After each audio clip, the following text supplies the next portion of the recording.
ಈ ಮುಂಜಾನೆಯ ಸಮಯದೊಳಗಡೆ ಮತ್ತು ಪ್ರಕೃತಿಯ ಮಡಿಲಿನಲ್ಲಿ ಸಿ ಟಿ ಇ ಟಿ ಬಗ್ಗೆ ನಾನು ಯಾಕೆ ಮಾತಾಡಬಾರ್ದು, ಸಿ ಟಿ ಇ ಟಿ ಬಗ್ಗೆ ಬಹಳಷ್ಟು ವಿದ್ಯಾರ್ಥಿಗಳು ಪ್ರಶ್ನೆ ಕೇಳ್ತಾ ಇದ್ದಾರೆ ಅನ್ನುವಂತಹ ವಿಚಾರ ಇಟ್ಕೊಂಡು ಇವತ್ತಿನ ಬಗ್ಗೆ ನಾನು ನಿಮ್ಮ ಹತ್ರ ಮಾತಾಡಲಿಕ್ಕೆ ಬಂದೀನಿ.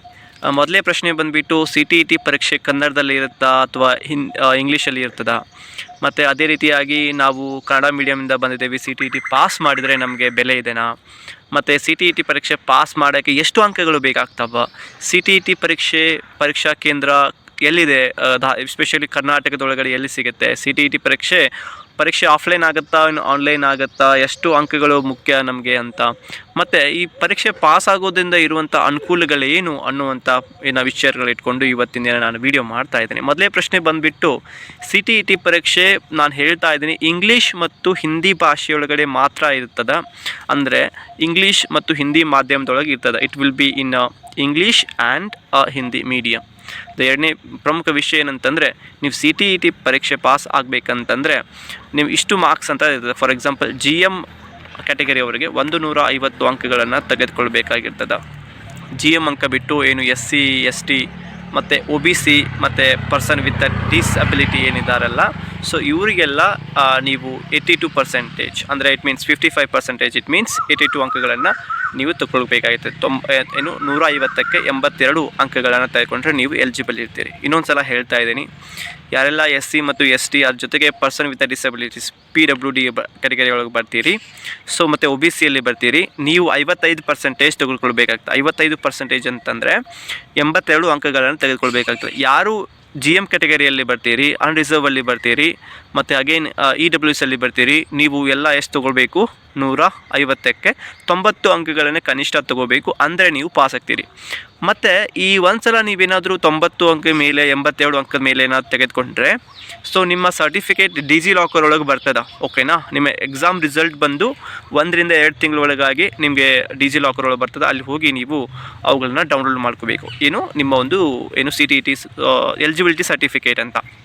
ಇನ್ನು ಮುಖ್ಯವಾಗಿ ಪರೀಕ್ಷೆ ನಿಮ್ಗೆ ಹೇಳಿದ್ದೀನಿ ನಾನು. ಪರೀಕ್ಷಾ ಕೇಂದ್ರ ಬಂದುಬಿಟ್ಟು ನಿಮಗೆ ಗೊತ್ತಿರಲಿ, ಕರ್ನಾಟಕದ 2 ಪರೀಕ್ಷಾ ಕೇಂದ್ರಗಳಿದಾವೆ. ಒಂದು ಬಂದುಬಿಟ್ಟು ಬೆಂಗಳೂರಲ್ಲಿ ನಿಮಗೆ ಪರೀಕ್ಷಾ ಕೇಂದ್ರ ಇದೆ, ಇನ್ನೊಂದು ಬಂದುಬಿಟ್ಟು ಧಾರವಾಡದಲ್ಲಿದೆ. ಒಂದು ಬೆಂಗಳೂರು ಮತ್ತೊಂದು ಧಾರವಾಡ, ಇದು ನಿಮಗೆ ಗೊತ್ತಿರಲಿ.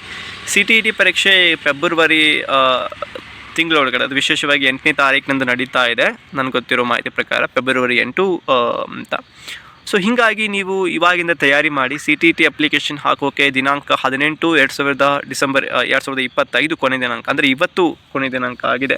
ಎಲ್ಲರೂ ಬೇಗನೆ ಅರ್ಜಿ ಹಾಕಿರಿ ಮತ್ತು ಪರೀಕ್ಷೆ ಬರೆಯೋಕ್ಕೆ ಪ್ರಯತ್ನ ಪಡಿ. ಮತ್ತು ನಂದು C T E T pass ಆಗಿದೆ ಅಂತಂದರೆ ಅಫ್ಕೋರ್ಸ್ ಪಾಸ್ ಆಗಿದೆ. C T E T pass ಆಗೋದ್ರಿಂದ ಅನೇಕ ಲಾಭಗಳಿದ್ದಾವೆ. ಒಂದು ಮಾತು ತಿಳ್ಕೊರಿ, ನೀವು ಕೇವಲ ಸ್ಟೇಟ್ ಗೌರ್ಮೆಂಟ್ ಒಳಗೆ ನಾನು ಟೀಚರ್ ಆಗ್ತೀನಿ ಅನ್ನೋದಾದರೆ ನಿಮ್ಮಂಥ ವ್ಯಕ್ತಿಗಳು ಯಾರೂ ಇಲ್ಲ.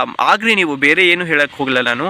ಆದರೆ ಕೇಂದ್ರ ಸರ್ಕಾರದಲ್ಲೂ ಕೂಡ ಕೆಲವೊಂದು ಟೀಚಿಂಗ್ ಎಕ್ಸಾಮ್ಸ್ ಇದಾವೆ, ಅಲ್ಲಿ ಕೂಡ ನೀವು ಏನು ಮಾಡಿರಿ, ಪರೀಕ್ಷೆನ ಬರೀರಿ ಮತ್ತು ಟೀಚರ್ ಆಗ್ರಿ ಅಂತ. ಮತ್ತು ಮತ್ತೊಂದು ವಿಷಯ ಏನಪ್ಪ ಅಂತಂದರೆ, ಇಲ್ಲಿ ನೆನಪಿರಲಿ, ನಿಮಗೆ ಅನೇಕ ಅವಕಾಶಗಳಿದ್ದಾವೆ. ಕೇಂದ್ರೀಯ ವಿದ್ಯಾಲಯ, ನವೋದಯ ವಿದ್ಯಾಲಯದಲ್ಲಿ ಕೂಡ ನೀವು ಅತಿಥಿ ಶಿಕ್ಷಕರಾಗಿ ಹೋದರೆ, ನವೋದಯದಲ್ಲಿ ಅತಿಥಿ ಶಿಕ್ಷಕರಾಗಿ ಹೋದರೆ 35,000 ರೂಪಾಯಿಗಳನ್ನು ನಿಮಗೆ ಕೊಡ್ತಾರೆ. ಮತ್ತು ನವೋದಯದಲ್ಲಿ ಅತಿಥಿ ಶಿಕ್ಷಕ ಮೀನ್ಸ್ ಕೇಂದ್ರೀಯ ವಿದ್ಯಾಲಯದಲ್ಲಿ ಹೋದರೆ ನೀವು ಟಿ ಜಿ ಟಿಗೆ ಹೋದರೆ ಇಟ್ಸ್ ನಿಮಗೆ ಒಂದು 25,000 ಮೇಲೆ ಇದೆ. ಸೊ ಮತ್ತು ಹೀಗೆ ನಿಮಗೆ ಅಲ್ಲಿ ಕೂಡ ಅನುಭವದ ನಿಮಗೆ ಸರ್ಟಿಫಿಕೇಟನ್ನು ಕೂಡ ಕೊಡ್ತಾರೆ, ಎಕ್ಸ್ಪೀರಿಯನ್ಸ್ ಸರ್ಟಿಫಿಕೇಟ್ ಕೂಡ ಕೊಡ್ತಾರೆ. ಹೀಗಾಗಿ ನೀವು ಇವುಗಳಿಗೆ ಸಿ ಟಿ ಇ ಟಿ ಪರೀಕ್ಷೆ ಪಾಸ್ ಮಾಡೋಕ್ಕೆ ಒತ್ತು ಕೊಡಿ. ಜೊತೆಗೆ ಮತ್ತು ಸಿ ಟಿ ಇ ಟಿ ಪರೀಕ್ಷೆ ಪಾಸ್ ಆದರೆ ನಮ್ಮ ದೇಶದೊಳಗಿರುವಂಥ ಯಾವುದೇ ಒಂದು ನಾವು ರಾಜ್ಯದ ಶಿಕ್ಷಕರ ನೇಮಕಾತಿ ಪರೀಕ್ಷೆಯನ್ನು ಬರೀಬೋದು, ಇದು ನಮ್ಗೆ ಗೊತ್ತಿರಲಿ. ಮತ್ತು ಕರ್ನಾಟಕದ ಶಿಕ್ಷಕರ ನೇಮಕಾತಿಯು ಕೂಡ ಇದು ಅನ್ವಯ ಆಗುತ್ತೆ. ಸಿ ಟಿ ಇ ಟಿ ಪರೀಕ್ಷೆ ಕೇವಲ ಕರ್ನಾಟಕ ಅನ್ವಯ ಆಗುತ್ತೆ, ಬಟ್ ತೆಲಂಗಾಣದಲ್ಲೂ ಅನ್ವಯ ಆಗಲ್ಲ. But C T E T ಪರೀಕ್ಷೆ ಕರ್ನಾಟಕದ ಜೊತೆಗೆ ಬೇರೆ ಬೇರೆ ರಾಜ್ಯದ ಶಿಕ್ಷಕರ ನೇಮಕಾತಿಗೆ ಕೂಡ ಇದು ಅನ್ವಯವಾಗುತ್ತೆ, ಇದು ನಿಮಗೆ ನೆನಪಿರಲಿ. ಸೊ ಮತ್ತು ಅದ್ರ ಜೊತೆಗೆ ಈ ಪರೀಕ್ಷೆ ಪಾಸ್ ಆಗೋದ್ರಿಂದ ನಿಮಗೆ ಈಗ ಬೆಲೆ ಗೊತ್ತಾಗಲ್ಲ, ಬಹಳಷ್ಟು ನಂತರ ಪಾಸ್ ಆದಮೇಲೆ ಗೊತ್ತಾಗುತ್ತೆ. ನಿಮ್ಮ ಸ್ನೇಹಿತರು ಕೊಡುವಂತಹ ಮರ್ಯಾದೆಯಿಂದ ಇಟ್ಕೊಂಡು ಅವರು ನಿಮಗೆ ನಮ್ಮ ಫ್ರೆಂಡ್ ಪಾಸ್ ಆಗಿದ್ದಾನೆ ಅನ್ನುವಂತಹ ವಿಶೇಷ ಗೌರವ ಏನು ಸಿಗುತ್ತೆ, ಅದು ನಿಮಗೆ ಎಲ್ಲಿ ಹೇಳಲಿಕ್ಕೆ ಸಿಗೋದಿಲ್ಲ. ಪರೀಕ್ಷೆಗೆ ನಿಮಗೆ 1 ರಿಂದ 2 ತಿಂಗಳು ಮಾತ್ರ ಅವಕಾಶ ಇದೆ. ಇಟ್ ಮೀನ್ಸ್ ಒಂದು 40-45 ದಿನ ಇದೆ. ಸೊ ಸರಿಯಾಗಿ ಓದಿ. ನೀವು ಇಂಗ್ಲೀಷ್ ಮಾಧ್ಯಮದಲ್ಲಿ ಓದಬೇಕು ಅಥವಾ ಹಿಂದಿ ಮಾಧ್ಯಮದಲ್ಲಿ ಓದಬೇಕು, ಯಾವುದಾದ್ರೂ ಒಂದು ಮೀಡಿಯಮಲ್ಲಿ ಓದಿ. ದಯವಿಟ್ಟು ಕನ್ನಡ ಮಾಧ್ಯಮದಲ್ಲಿ ಓದಬೇಡಿ. ಕನ್ನಡ ಲ್ಯಾಂಗ್ವೇಜ್ ಕೇವಲ ಕನ್ನಡ ಮಾಧ್ಯಮದಲ್ಲಿ ಇರ್ತದೆ. ಈಗ 150 ಪ್ರಶ್ನೆಗಳು ಇರ್ತಾವೆ ಅಂತಂದರೆ ಪೇಪರ್ 1 ಆರ್ ಪೇಪರ್ 2ದಲ್ಲಿ ನಿಮಗೆ ಕೇವಲ 30 ಪ್ರಶ್ನೆಗಳು ಕನ್ನಡದಲ್ಲಿ ಮಾತ್ರ ಸಿಗ್ತಾವೆ. ಉಳಿದಂಥ ಪ್ರಶ್ನೆಗಳು ಕನ್ನಡದಲ್ಲಿ ಸಿಗೋದಿಲ್ಲ. ಸೊ ಹೀಗಾಗಿ ನೀವು ಜಾಸ್ತಿ ಏನು ಮಾಡಿ, ಇಂಗ್ಲೀಷ್ ಮಾಧ್ಯಮ ಅಥವಾ ಹಿಂದಿ ಮಾಧ್ಯಮದಲ್ಲಿ ಓದಿ.